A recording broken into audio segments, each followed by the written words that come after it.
കണ്ണൂർ വേവ്സിൻ്റെ ആഭിമുഖ്യത്തിലുള്ള നീലാംബരി music ക്ലബിൻ്റെ Sreekumaran Thampi night Kannur Jawahar ഓഡിറ്റോറിയത്തിൽ വെച്ച് നവംബർ 30 വൈകുന്നേരം 6 മണിക്ക് നടക്കുകയാണ്.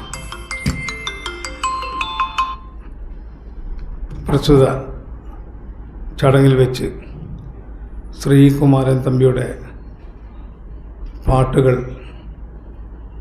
മാത്രം പാടിക്കൊണ്ട് സമ്മാനാർഹരായ ആളുകൾക്ക് അദ്ദേഹം തന്നെ പുരസ്കാരം സമ്മാനിക്കുന്നതുമാണ്. കേരളത്തിൽ ഇതം പ്രഥമമായി നമ്മുടെ കണ്ണൂരിന് കിട്ടിയ ഒരു മഹാഭാഗ്യമായിട്ടാണ് ഞാനിതിനെ കാണുന്നത്, നമ്മളൊക്കെ. കാരണം ശ്രീകുമാരൻ തമ്പി വേറെ ഒരു കമ്മിറ്റിയിലെ മെമ്പറോ മറ്റോ ആകാൻ ശ്രമിക്കാറില്ല.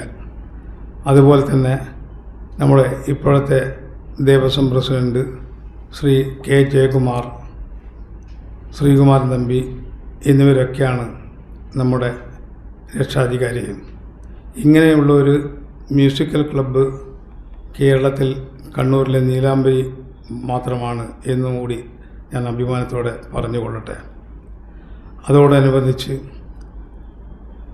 നമ്മുടെ കണ്ണൂരിൻ്റെ കഴിഞ്ഞ 50 വർഷക്കാലത്തിലധികമായി പുരോഗതിയിലും വളർച്ചയിലും ഒരുപാട് സേവനങ്ങളും മറ്റും നൽകി നമ്മളെ ഭൗതികമായി ഉയർത്തിയ മഹത് വ്യക്തിയായ ശ്രീ പി ലക്ഷ്മണൻ അവരുടെ പേരിൽ കണ്ണൂരിലെ മികച്ച വ്യാപാരി വ്യവസായിക്കുള്ള പുരസ്കാരവും അതവസരത്തിൽ കൊടുക്കുന്നതാണ്.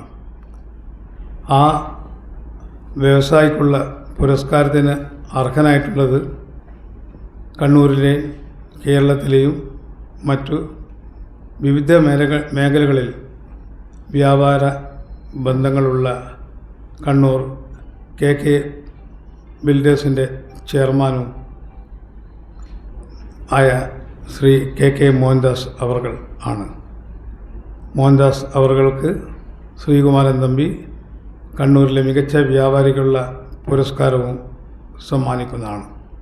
കൂടാതെ നമ്മുടെ ഈ ഗാനമേളയിൽ പങ്കെടുത്ത മത്സരത്തിൽ വിജയിച്ച എല്ലാ വ്യക്തികൾക്കും ശ്രീകുമാരൻ തമ്പി നേരിട്ട് തന്നെ ഈ പുരസ്കാരങ്ങൾ സമ്മാനിക്കുന്നതുമാണ്. കൂടുതൽ ഇനിയും കണ്ണൂർ സാംസ്കാരികമായി മുന്നോട്ട് പോകുന്നതിന് വേണ്ടി നമ്മുടെ നീലാംബരിയുടെ ഭാഗത്തു നിന്നും മറ്റു പല പരിപാടികളും തുടർന്നും കണ്ണൂരിന് ലഭിക്കുന്നതാണ്. അതിന് എല്ലാ നാട്ടുകാരുടെയും സഹായ സഹകരണങ്ങളും, പ്രത്യേകിച്ച് മാധ്യമരംഗം നമുക്ക് വേണ്ടുന്ന എല്ലാ സഹായങ്ങളും ചെയ്തു തരണം. മുൻകാലങ്ങളിൽ നമുക്ക് ചെയ്തു തന്ന പോലെ നിങ്ങളുടെ മാധ്യമ സുഹൃത്തുക്കളും നമ്മുടെ ഈ നീലാംബരിയുടെ വിജയത്തിന് വേണ്ടി പരിശ്രമിക്കണം, സഹായിക്കണം എന്ന് മാത്രം അഭ്യർത്ഥിച്ചുകൊണ്ട്